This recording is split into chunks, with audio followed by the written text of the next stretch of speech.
mertebe modadan kaçıya diyeler. Şu başta Adam'a minler mi Adam? Sözümün çınnığını, yarınlığını, holdurun nekedim misali aydır. Hala başlığının karşısında durur. Yok belli değil, dur mu, otur mu, yatır. Sebebi hep gelir, ümlediği biz, şunun haygını istede bitir. Otur diyeydi bir, tarpa oturur, yattıydı, köpükçe bulunup yatır. Ehli mertebesin çatır bir pulu, seni orada hasam arvana katır. Mertebe, atandan bağlamdan miras.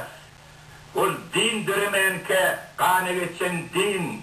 Demek, onu satmak, dinime satmak, namaz ömrün korumak için.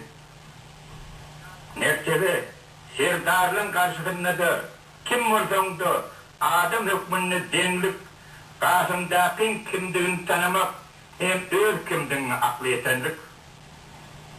Mertebe, Lenin'i dost tutan Gorki, hem Gorki, kadırlı dost diyen İliç.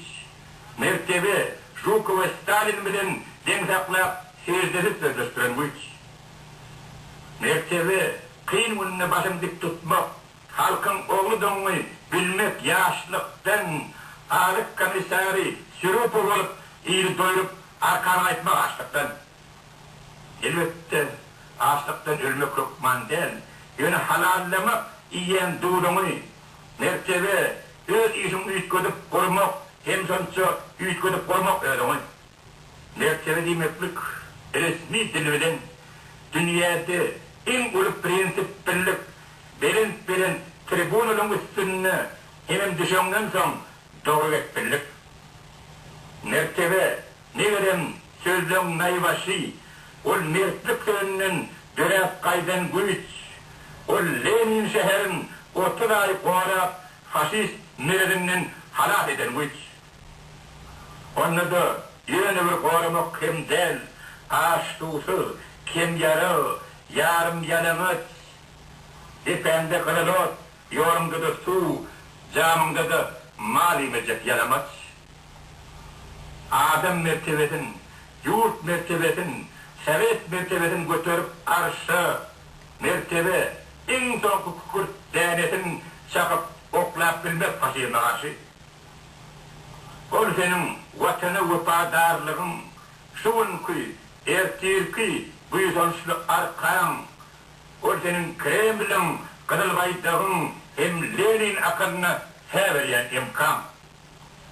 Mertebe, yurdumun hem yerine, nobut diyen düzgün bolsa da tamam, Lenin mevdeleğine udulacak nobut, hem ona verilecek milyarla selam.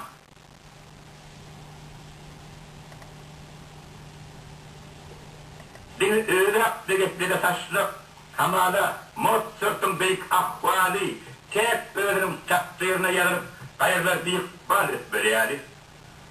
Dini ırak degetlere alım, Sulvat alımının ehli suvali, koya tek öğreni deviştiğin ehlidir öğreni açmalıyali. Oturdum, oylandım, dinledim uduk. Ahır zaman yettim bana da gelir. Muğlum da, senin oturmadım, gurumla dediler, bu da taraftı. Benim kim varmayın şuradan şağıdıp başladım, durmadım çaktı. Dedim, ken aylandım yakını doktu, mağrıptı, masrıptı, debrgalıptı, tağtıdı, umdağdı, güllüma yaptı, kırdı, kırpıydı, kırılta yaptı, mardı, mırgaptı, kırıla yaptı, bollum hocamazdı, gezdim faraptı, basmadık yerim yok, hem de taraptı, yürüdüm yani büyük muğallım yokken, bolmalım yine topraktı. Dedim de yüzlendim, iyişiyle taraf, amp bulup ilimden seyretti beşler, düşünülür ödeyen, bol yazı bollular. Ah yaşlı, yaşlı, yaşlı, yaşlı.